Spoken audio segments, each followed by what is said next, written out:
sahabat tani dimanapun kalian berada. Semoga kita dalam keadaan sehat dan tetap semangat dalam beraktivitas mengelola kebun organik. Kali ini kita akan membicarakan tentang cara menjaga tanah agar tetap subur dan menjaga kelestarian tanah dengan cara pengomposan daun kering ataupun sisa-sisa pembersihan kebun yang berasal dari gulma. Kompos tentunya sangat diperlukan dalam pengelolaan lahan, apalagi kebun yang akan kita kelola cukup luas. Tentunya ini akan menjadi salah satu kendala dalam hal biaya. Dibandingkan dengan pembuatan kompos terpisah sebelum pemulsaan, teknik pengomposan yang akan kita buat dalam budidaya tanaman ini lebih cepat, efisien, dan praktis dalam hal pengerjaan. Dan cara ini sudah dilakukan leluhur kita jauh sebelum adanya pupuk sintesis.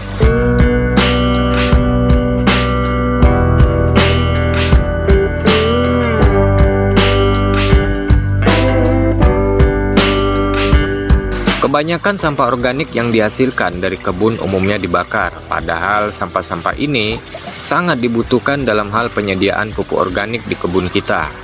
Selembar daun pun sangat bernilai karena jika kebun yang kita kelola cukup luas, ini akan sangat membantu dan mengurangi biaya penyediaan unsur hara. Sejak dahulu, orang tua kita sudah melakukan hal simpel ini untuk tanaman kebun, tetapi kebanyakan kita lihat sekarang tidak lagi seperti itu. Misalnya dalam hal menanam hortikultura. Dahulu orang tua kita menunggu jeda sebelum penanaman kembali. Mereka menunggu gulma tumbuh subur, baru kemudian dikelola dan ditanami. Berbeda dengan sekarang sobat, begitu panen gulma tidak diberi nafas sedikit pun dan langsung ditanam bibit baru. Kalaupun tumbuh, sampah keringnya malah dibakar. Jadi dalam setahun tidak ada jeda sedikit pun. Atau bisa 4 kali panen. Ini ibarat berkendara tanpa henti, mesin digas terus melaju dengan kecepatan tinggi berbahan bakar sintesis. Begitu mesin ngos-ngosan, terbakar, kendaraan tidak bisa melaju. Sama halnya dengan tanah yang kita tanami, beri jeda sehingga pertumbuhan tanaman di atas lahan bisa berganti. Zaman sekarang justru petani malah berganti-ganti tanaman, misalnya setelah menanam padi berganti dengan tanaman umbi-umbian sampai 2 kali panen.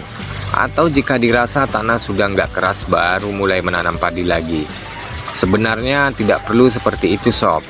Orang tua saya malah berkomentar bahwa dahulu tanah sawah tidak sekeras tanah sekarang. Tidak ada pergantian tanaman. Petani hanya fokus pada satu tanaman saja dan semuanya memakai kompos tanpa pupuk kimia serta menjaga jeda penanaman dengan rutin. Kalau sekarang namanya peremajaan tanah. Jadi mereka dalam setahun hanya 2 kali penanaman. Karena harus menyediakan urea organik dari gulma itu sendiri. Bukan seperti sekarang yang ngebut terus tanpa henti karena ketersediaan pupuk sintesis yang beredar di pasaran. Justru dengan berganti tanaman yang membuat harga melambung. Kebanyakan di daerah tempat saya tinggal, pertanian cabai menggunakan lahan persawahan. Mereka beralih menanam cabai, ubi jalar, kacang-kacangan, dan hortikultur lainnya hanya untuk membuat tanah kembali normal. Setelah tanah mulai sedikit lembut atau tidak sekeras awalnya, mereka balik lagi menanam padi. Bayangkan sobat, cabai yang tadinya ramai, tiba-tiba sebagian besar pasokannya menghilang dari pasar. Kebayang nggak harganya berapa? Cabai rawit merah pun dijadikan alternatif pengganti cabai merah keriting.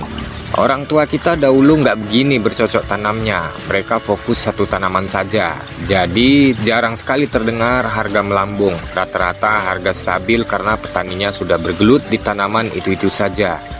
Mereka nggak gampang pindah ke lain hati seperti petani sekarang. Sahabat, kita sebenarnya bisa fokus pada satu jenis budidaya saja dan tidak perlu berganti hanya untuk membuat tanah lebih gembur.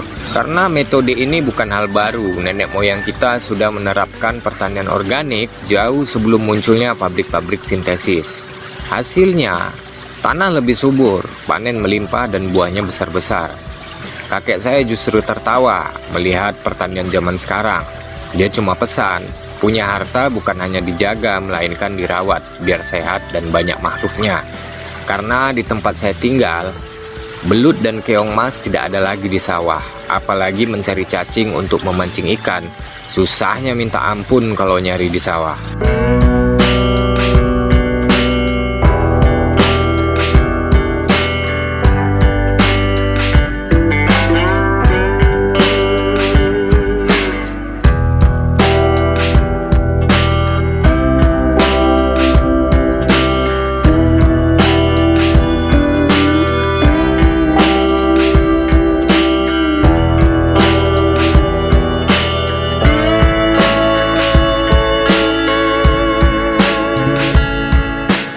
Gulma itu sebenarnya teman baikmu sobat. Kita menganggapnya gulma pengganggu sejak adanya herbisida pabrikan. Tetapi zaman dahulu tumbuhnya gulma dianggap berkah di kalangan petani. Gulma sebenarnya bisa menetralkan residu dan limbah sisa penggunaan pupuk kimia. Salah satunya dari jenis tanaman mimosa yang bentuk daunnya seperti ini. Tanaman ini sudah dibuktikan dalam penelitian yang mampu memecah sisa kimia sintesis dan logam berat. Penjelasannya sudah kita jelaskan dalam video yang lalu ya sobat, bisa dilihat di video yang ini. Dedaunan hijau seperti ini banyak mengandung nitrogen, apalagi daun yang bentuknya mirip tanaman mimosa atau dari tanaman kacang-kacangan. Kandungan nitrogen bisa mencapai di atas 40%. Jadi secara tidak langsung ketika mulai menggarap lahan dan membuatnya menjadi kompos, kita sudah mendapatkan urea gratis sebanyak gulma yang tumbuh di lahan itu. Jadi teknik ini bisa mengurangi biaya budidaya tanaman. Jika membakar sisa-sisa gulma dalam mengelola lahan, sobat sudah kehilangan 30-40% urea gratis yang disediakan kebunmu. Cara mengelolanya cukup gampang sobat. Biarkan lahan ditumbuhi gulma selama 3 bulan, kemudian babat seluruhnya. Dalam pembersihan gulma ini langsung saja dibuat bedengan ya. Letakkan sampah potongan gulma tadi tepat di tengahnya. Kemudian siapkan air 10 liter yang dicampur dengan bakteri starter. Atau zamannya kakek saya, mereka menggunakan ragi tape yang dilarutkan dengan air. Kalau menggunakan starter bakteri yang botol kuning itu, siapkan dahulu dengan cara mencampurkannya dengan molase dan air dan diamkan selama 3 hari. Tujuannya agar bakteri aktif dan diperbanyak, jadi penggunaannya bisa lebih irit. Siramkan secara merata dan pastikan air meresap sampai ke dasar tanah. Kemudian tutupi dengan tanah sekitarnya atau langsung buat bedengan. Pastikan tidak ada rongga udara yang menembus ke dalam tumpukan gulma. Jadi timbunan tanah harus tertutup rapat oleh tanah dan tebal.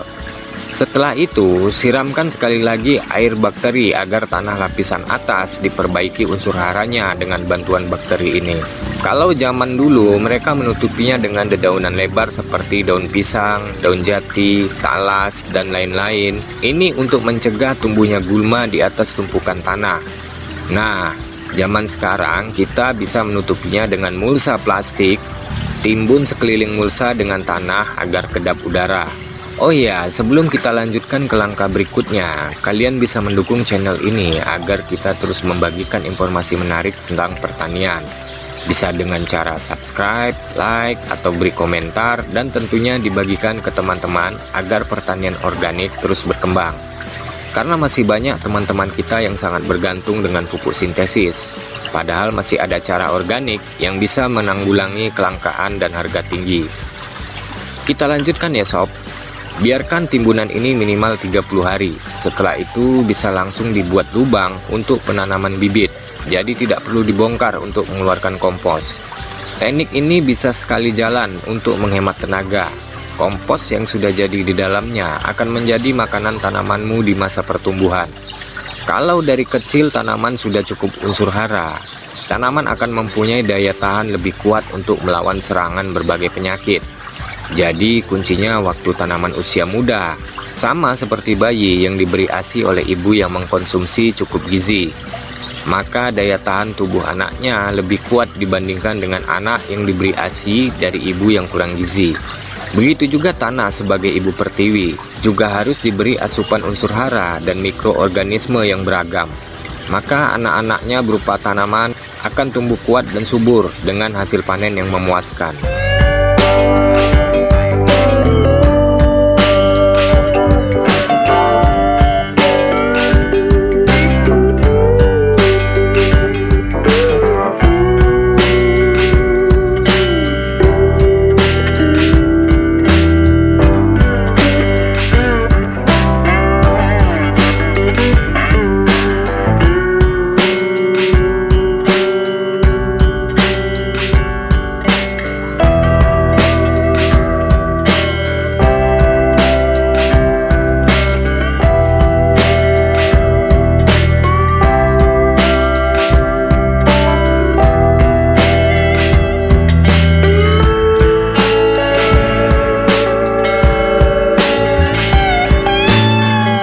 Kesimpulannya sobat, pemakaian urea organik harus menunggu gulma tumbuh subur di kebun untuk mendapatkan urea gratis.